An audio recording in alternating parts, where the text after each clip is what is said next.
Hi, I'm Amelia Parker, and this is the story of how I stood up to my controlling family and found my own path. I'm 22, about to graduate from Boston University with honors. On paper, I'm what you'd call the golden child of my family. It sounds great, right? But in reality, it's not all it's cracked up to be. Amelia, darling, straighten your posture. A Parker always stands tall. My grandmother Victoria's sharp voice echoes through the grand hall as I walk into the family mansion. Sometimes I swear she has eyes in the back of her head. Yes, grandmother, I reply, forcing a smile. Don't get me wrong, I love my family, but my grandmother, she's a force of nature. My dad, Robert, gives me a sympathetic look. Mother, Amelia's posture is fine. She's not attending a debutante ball, he says, trying to soften the situation. Robert, please. Grandmother snaps. I'm merely ensuring our family's reputation remains intact. I exchange a glance with my mom, Elizabeth. She gives me a small, reassuring nod, silently telling me to stand my ground. But with grandmother Victoria, that's easier said than done. Later that evening, I'm in my room texting my secret boyfriend, James. You won't believe what my grandmother said today, I type. Let me guess, something about the Parker family reputation. James replies, and I can't help but chuckle. Bingo. Sometimes I think she has that phrase trademarked. I text back. Well, my grandmother Margaret had some choice words about the Parkers today, too. When will this feud end? He responds. I sigh, flopping back onto my bed. James and I have been dating for months, but we've had to keep it a secret. His grandmother, Margaret Thompson, is my grandmother's arch-rival. It's like Romeo and Juliet, but with more Gucci and less Shakespeare. Amelia, come down for dinner. My mom calls from downstairs. I quickly delete my conversation with James and head to the dining room, where the usual Parker family drama unfolds. Did you hear about Margaret Thompson's latest charity event? Grandmother Victoria scoffs, as if throwing money around makes up for her lack of class. I bite my tongue, resisting the urge to defend James's family. Instead, I focus on my plate, pushing around my organic kale salad. Now, Amelia, grandmother turns her attention to me. Have you given any thought to which law firm you'll be interning at this summer? I've spoken to Judge Harrison. He's more than willing to put in a good word for you at his son's firm. Actually, grandmother, I start gathering my courage. I've been thinking about taking a different path after graduation, maybe exploring nonprofit work. The silence that follows is deafening, as if I just announced I was running away to join the circus. Nonprofit? Grandmother's voice is dangerously low. Amelia, dear, Parkers don't do nonprofit. We lead. We succeed. We dominate. I can feel my resolve wavering under her steely gaze. But then I think of James, of the life I want for myself, not the one that's been mapped out for me since birth. I understand, grandmother, I say, my voice steady. But I believe there are many ways to lead and succeed. I'd like the chance to find my own path. The tension in the room is palpable. My parents exchange worried glances, caught between supporting me and avoiding grandmother's wrath. As I go to bed that night, my mind is racing. I know I'm walking a fine line between the life that's expected of me and the one I truly want. But for the first time, I feel ready to stand up for myself, no matter the consequences. The next day, the Parker Mansion is buzzing with activity, champagne flowing freely as Boston's elite mingle. I stand in the center, forcing a smile as yet another of grandmother's friends congratulates me on my graduation. Amelia, darling, come here for a moment. Grandmother Victoria calls, waving me over to a group of distinguished-looking men in suits. I excuse myself and walk over, my heels clicking on the marble floor. Yes, grandmother. Gentlemen, this is my granddaughter, Amelia. She's just graduated summa cum laude from Boston University, she boasts. Impressive, one of the men nods. Following in your grandmother's footsteps, I see. Victoria has always been a force to be reckoned with in the business world. I smile politely, but inside, I know I'm no longer walking in her shadow. I'm carving out my own path. Inside, I was screaming. This wasn't me. This wasn't what I wanted. As I looked at my grandmother's smug face, something inside me snapped. Actually, I said, my voice surprisingly steady. I have an announcement to make. Grandmother's eyes narrowed. Amelia, what are you? But I was already stepping away, moving toward the center of the room. I caught James's eye across the crowd, and he gave me a subtle, encouraging nod. Everyone, may I have your attention, please? I called out. Slowly, the chatter died down, and all eyes turned to me. My heart pounded, but I took a deep breath. Thank you all for coming to celebrate my graduation. But there's something else I'd like to celebrate tonight. Out of the corner of my eye, I saw Grandmother Victoria pushing through the crowd, her face a mixture of confusion and growing fury. But I pressed on. I'm engaged, I announced, my voice ringing clear and strong, to James Thompson. The silence that followed was suffocating. Then, almost on cue, James stepped forward, taking my hand. It's true, he said, smiling warmly at me. We're in love. The crowd erupted in shocked whispers. I could hear fragments of conversations. Thompson, as in Margaret Thompson's grandson. But the feud. How long has this been going on? But all I could focus on was my grandmother. Her face was twisted in a rage unlike anything I'd ever seen. She pushed through the last few people standing in her way, and suddenly she was right in front of me. How dare you, she hissed, her voice low and dangerous. How dare you embarrass me like this? Grandmother, I didn't get to finish. Without warning, her hand lashed out, striking me across the face so hard I stumbled back. The world spun, and then everything went black.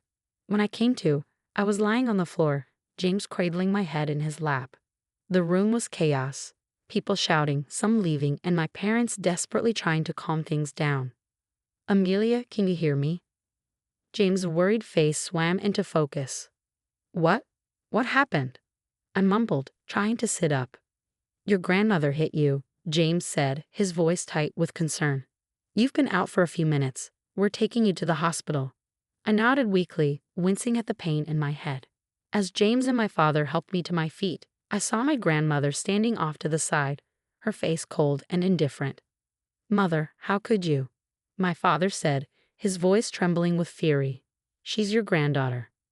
She made her choice, grandmother replied, her tone icy. She's no granddaughter of mine. Those words cut deeper than the slap. As they led me to the waiting ambulance, I couldn't help but wonder, was this the price of standing up for myself?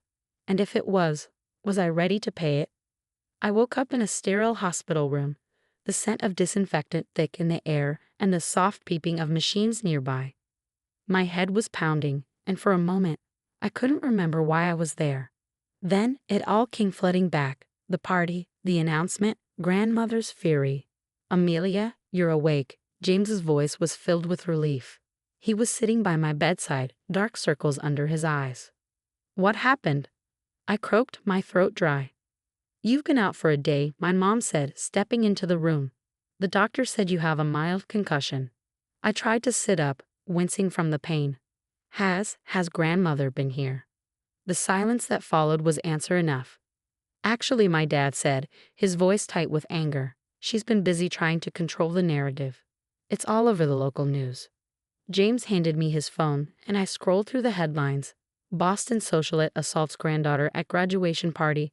Parker family feud erupts in violence. Engagement announcement leads to hospital visit. Oh God, I whispered, feeling sick. That's not all, James said, his jaw clenched. Your grandmother tried to bribe me to leave you. She offered me an obscene amount of money to forget this foolishness and leave you alone. I felt like I'd been slapped all over again. She what? She also threatened to cut you off financially if you don't come to your senses, my mom added, her voice bitter. In that moment, something inside me hardened. For years, I'd made excuses for my grandmother's behavior, always believing there was love beneath her harsh exterior. But now, I saw her for what she truly was, a manipulative, controlling woman who cared more about her image than her family. I'm done, I said, my voice stronger than I felt. I'm done letting her control my life. Over the next few weeks, as I recovered, I put my plan into action. I moved out of the family home, ignoring grandmother's threats and guilt trips. I accepted a job offer in New York City with a nonprofit organization I'd been too afraid to consider before. It wasn't easy, but I was finally free. Maybe I should see someone, I admitted to James one night after waking up from yet another nightmare. I think that's a great idea, he said gently. I'll go with you if you want. True to his word, James was there for every therapy session, every panic attack, every moment of doubt. Despite grandmother's continued attempts to drive a wedge between us, including a thinly veiled threat to his family's business, James stood by me. Meanwhile, grandmother Victoria's carefully constructed world was unraveling. I heard through the grapevine that several of her business partners had distanced themselves, unwilling to be associated with someone who would assault their own granddaughter.